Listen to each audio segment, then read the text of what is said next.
कांग्रेस के लोग आतंकवादियों को बिरयानी खिलाते थे और मोदी जी की सेना आतंकवादियों को गोली और गोला देती। भाषण में यूपी के सीएम योगी आदित्यनाथ का मोदी की सेना कहना चुनाव आयोग को रास नहीं आया। आयोग ने योगी के साथ सभी राजनीतिक दलों को हिदायत दी है कि वो सेना के बारे में कुछ भी कहते हुए सावधानी बरतें। चुनाव आयोग ने कहा, रक्षा प्रतिष्ठान देश की सीमा, सुरक्षा एवं राजनीतिक तंत्र के संरक्षक होने के साथ साथ आधुनिक लोकतंत्र में राजनीतिक एवं तटस्थ भागीदार हैं। इसलिए ये आवश्यक है कि राजनीतिक दल और राजनेता अपने राजनीतिक अभियानों में सैन्य बलों का कोई भी संदर्भ देते समय बहुत सावधानी बरतें। इससे पहले चुनाव आयोग ने योगी से उनके भाषण पर सफाई मांगी थी। 3 अप्रैल को भेजे जवाब में योगी ने यह जताने की भरपूर कोशिश की कि आम बोलचाल की भाषा में लोगों को समझाने के लिए उन्होंने मोदी की सेना शब्द का इस्तेमाल किया था। योगी ने अपनी सफाई में कहा,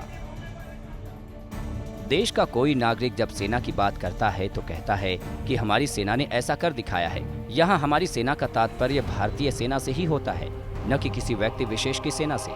इसी संदर्भ में मेरे द्वारा मोदी जी की सेना का प्रयोग किया गया, जिसका तात्पर्य भारतीय सेना से ही था।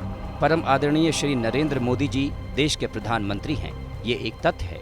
उनके द्वारा ही भारतीय सेना को परिस्थितियों के अनुरूप उचित प्रतिकार के लिए छूट प्रदान की गई।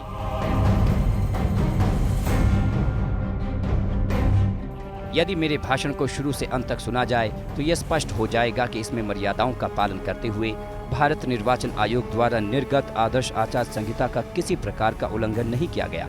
ये भी स्पष्ट हो जाएगा कि मेरे द्वारा मात्र तत्कालीन भारत सरकार और वर्तमान भारत सरकार द्वारा आतंकवादियों के विरुद्ध अपनाए गए दृष्टिकोण तथा उनके विरुद्ध की कार्रवाई के अंतर को ही जनता के समक्ष रेखांकित किया गया है।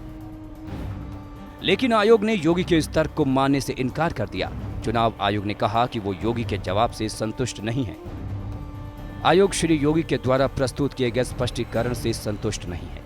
अतएव श्री योगी आदित्यनाथ को सेना से जुड़े संदर्भों का राजनीतिक उद्देश्यों हेतु प्रयोग नहीं करने एवं भविष्य में सचेत रहने की सलाह दी जाती है।